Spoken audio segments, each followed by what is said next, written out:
Hi, and welcome to this first Muse episode on the Introvert Biz Growth podcast, the show where I talk to introverts who grow their business and make a difference. I'm Sarah Santacroce, your host, and if you're new here, then I want you to know that this is not the usual format of my regular episodes. I post a new show every other Friday, and it's always a conversation with a fellow introverted entrepreneur who uses his or her introverted superpowers to make a difference.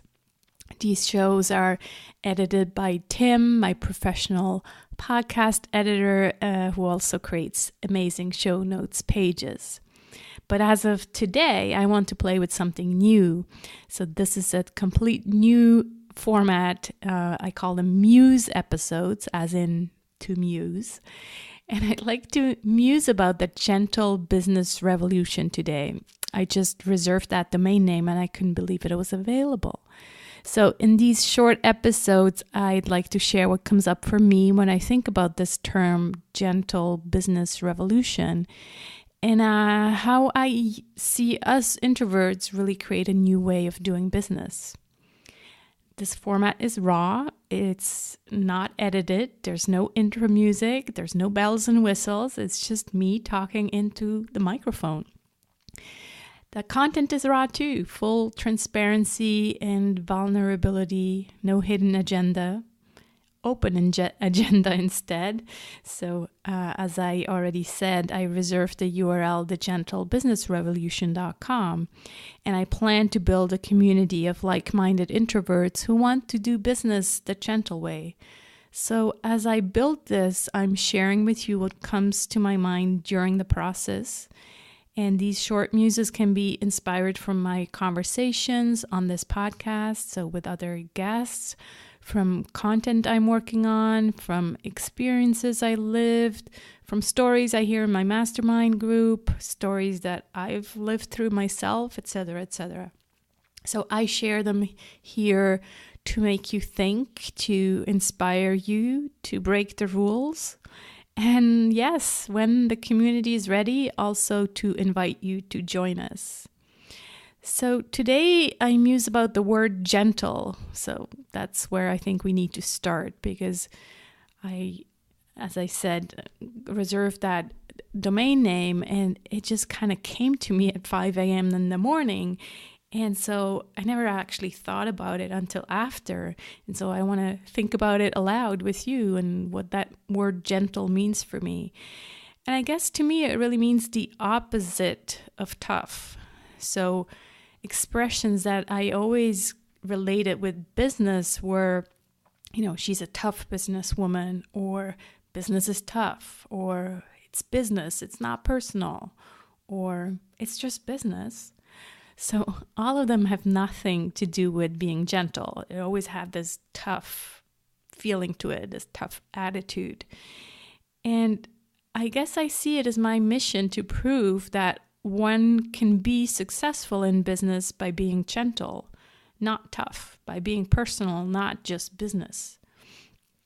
One of my subscribers recently sent me this sentence. It was Pamela sent me this sentence. It's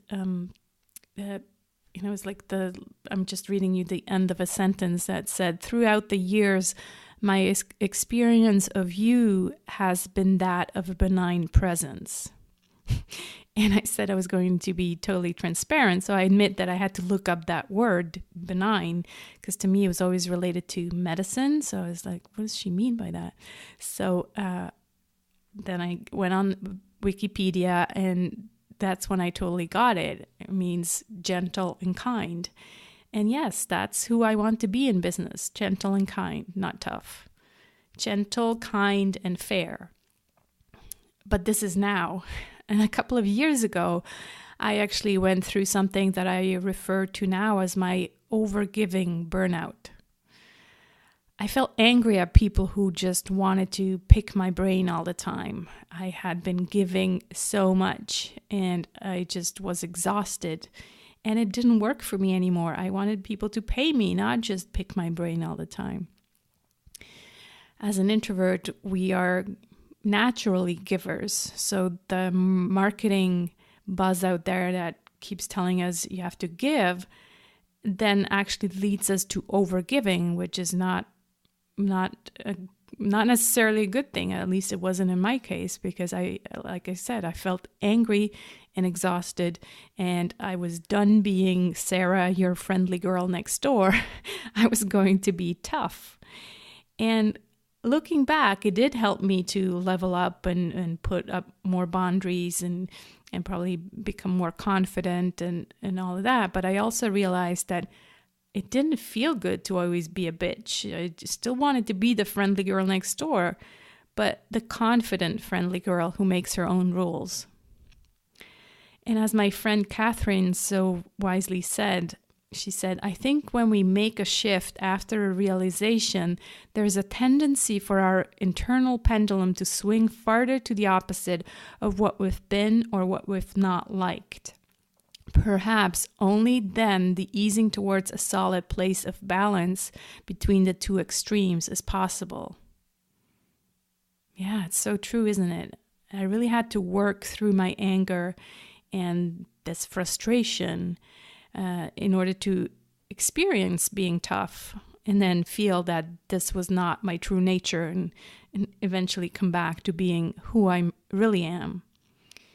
And so I share this with you to tell you that I think the world is ready for the gentle business revolution. That's it. That's what I had to share with you in this first Muse episode.